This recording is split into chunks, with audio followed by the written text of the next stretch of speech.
ladies and gentlemen. I'm your host, Belmont. This is Power Vacuum, and I'm coming at you today with a review for Episode 1 of Dune Prophecy. Now, let me go ahead and start by saying that I've never actually read The Sisterhood of Dune. I'm not really into reading, is it Brian Herbert? The son of Frank Herbert. His series. I was a real big fan of the original Dune trilogy. Never really branched out beyond that because I felt the story was kind of like done at that point. But I gave this a watch. I wanted to check it out. It's supposed to be set 10,000 years before the main Dune story, and it's set in the same concurrent timeline with the Timothée Chalamet and Denis Villeneuve Dune. And I'm just going to go ahead and start by saying that I liked it.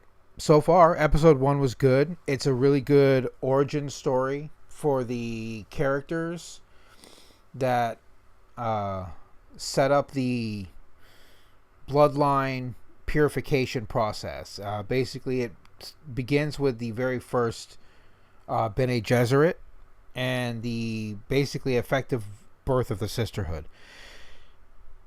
It also involves the Emperor, which is played by Mark Strong. I believe Emily Watson plays the older version of her. That's Emily Watson, the main character, the main Bene Gesserit running the show.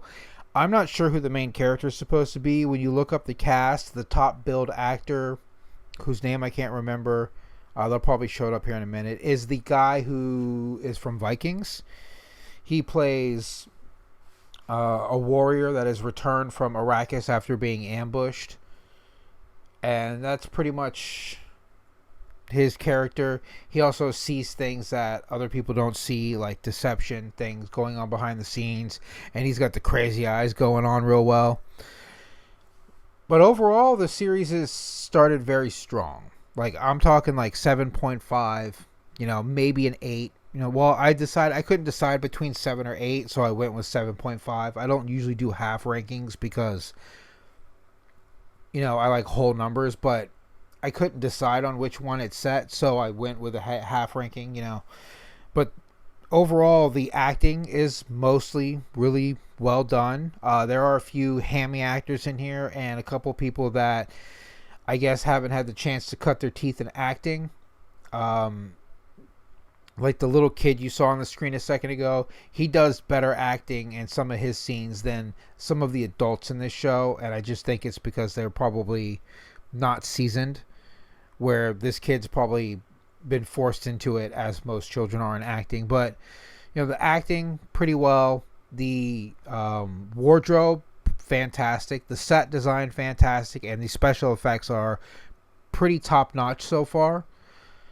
I really hope it maintains this level of consistency. I don't want it to go the way of The Mandalorian or Fallout, to where it starts real strong, like the first 2 episodes really strong, really well developed, and then it just drops off a cliff and starts to make no sense and ends with a sour taste in your mouth. I don't see that happening, but only time will tell. But yeah, the crazy eyes, he's real good at it.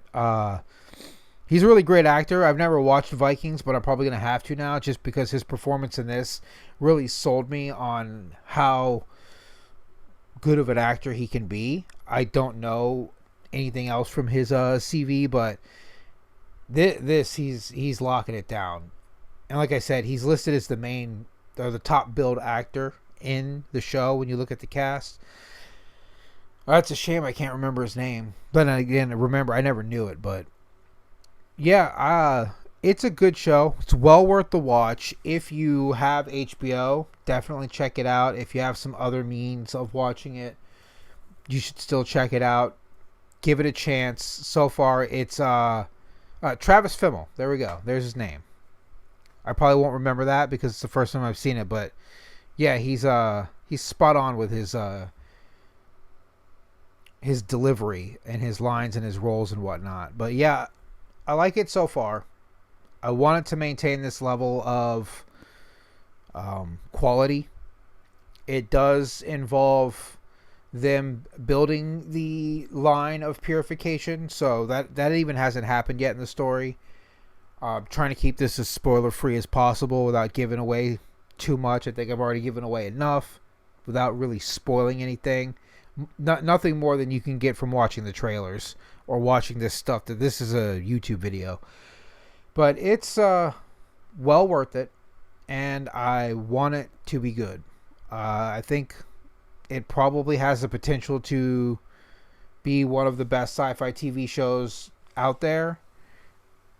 And yeah, that's it. I enjoyed it. Check it out if you get the chance. That's all I have for this video. Belmont out.